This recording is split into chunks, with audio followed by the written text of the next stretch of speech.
Video is going to show how to make your first juice. I use this awesome little Breville. The great juicers. Been using it a lot lately. Always holds up, hauls butt.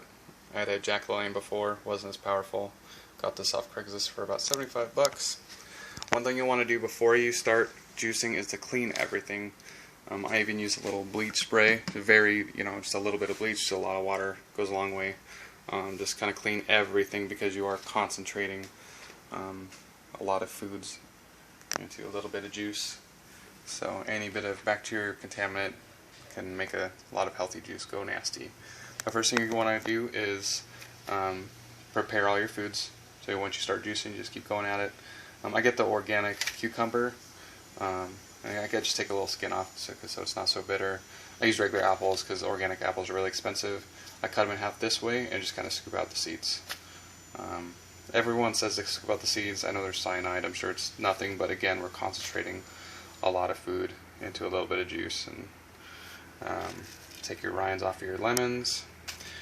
You're going to want to use organic celery and kale as well.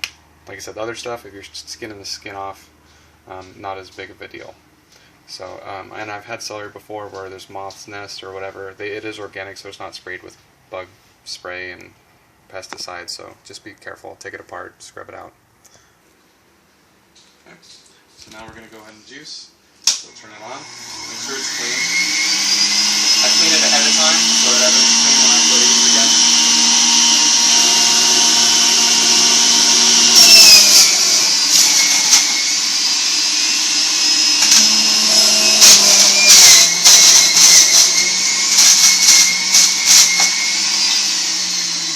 Make sure, of course, your hands are clean before you even start messing with everything, that you rinse everything really good. Again, the kale hides a lot of dirt, there's a lot of surface area there. You're going to want to prime up with some of the more water-filled vegetables and fruits. And then I do the kale. The kale's a little dry, of course there's juice in there, but you're going to want to alter some of the vegetables. And then end again with either some cucumber or some celery just to kind of flush it all out. So.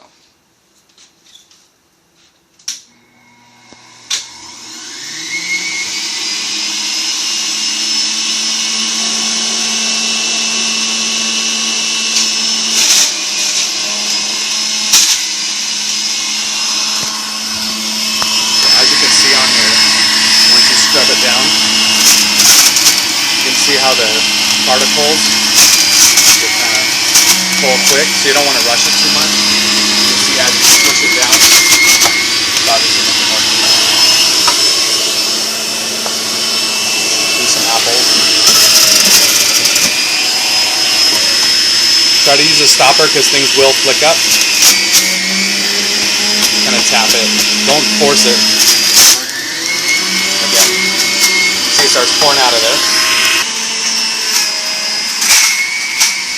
Again, the kale, just put as much as you can. Don't clog it up because it will. You don't want it to seize up or slow down the motor in there. Again, just give it a nice tap. You don't force it down.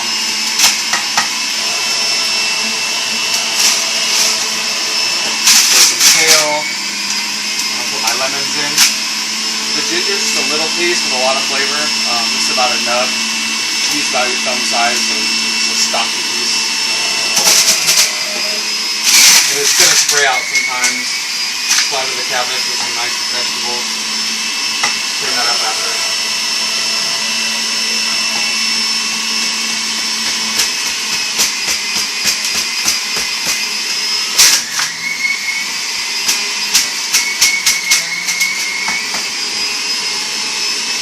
Celery. Rest of our kale. Make sure you get all the excess water off of it. Make it as much concentrated as you can.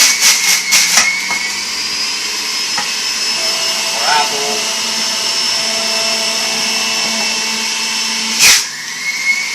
If you get bigger apples, you might need to cut them in half more than once.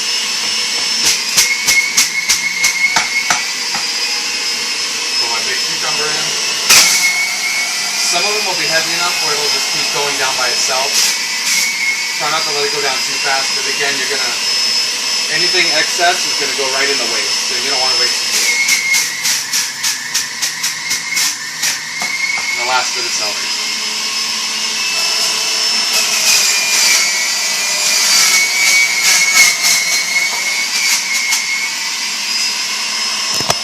So one thing to look out for is when you go fill up, you'll see that it won't go to the very top. There's actually a hole where it should sit. So be careful of that. You can kind of cheat a little bit by tilting it. Like right now I have just that much celery left and it will overflow and make a big mess. So of course we don't want to waste.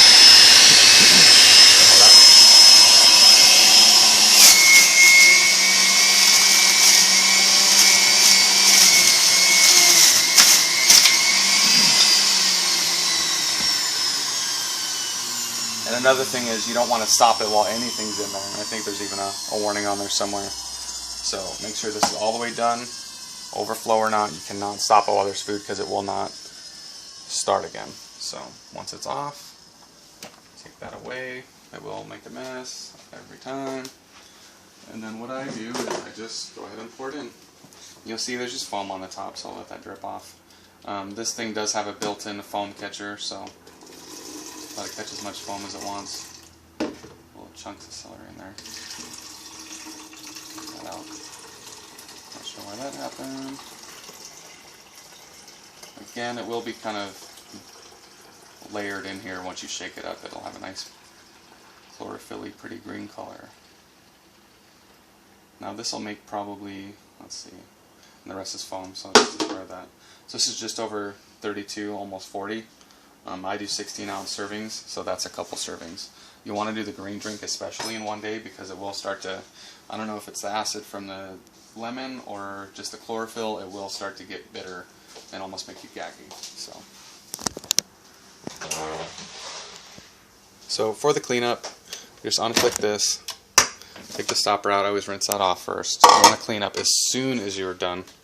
Pop the top off. I actually usually scrape that if that's pretty bad into the garbage bit. This is a lot of stuff. I've seen recipes for soups and stuff. I just put in our compost.